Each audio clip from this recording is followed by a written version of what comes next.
A part can look perfect on paper and still fail in the field. Drawings, PPAPs, and reports give comfort, but real life brings load, shock, and environment. What you truly want is simple, no surprises when the part is in use. I am Rahul Agarwal, and in this video, you will learn how to ensure parts perform in real conditions, not just pass the inspection. If you manage sourcing, you work under constant pressure, tight timelines, cost target, and the risk of line stoppages. A failure in the field can cost far more than any saving during sourcing. The problem is that many failures are not visible during inspection.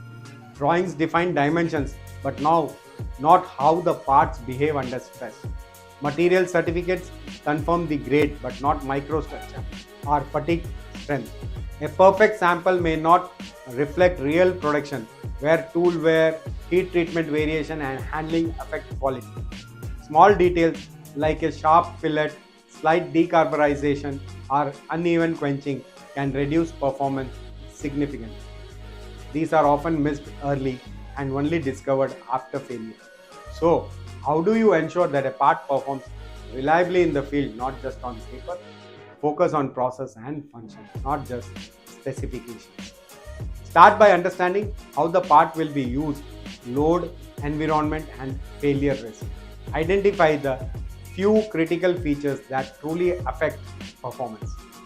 Next, work with the supplier to define how these features will be controlled. This includes forging conditions, heat treatment parameters, and tool maintenance. Go beyond basic measurement. Use functional tests that reflect real conditions such as torque, fatigue, or environmental exposure. Finally, validate consistency. Do not rely on the first sample. Check performance across multiple production lots to ensure stability.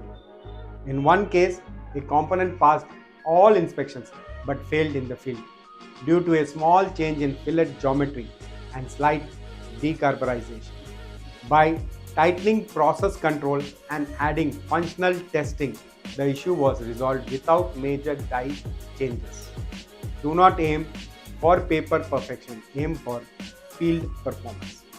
Before approving a part, ask, will this survive real use or only pass the inspection? That shift will reduce risk and improve reliability in your supply chain. Thank you and see you in my next video.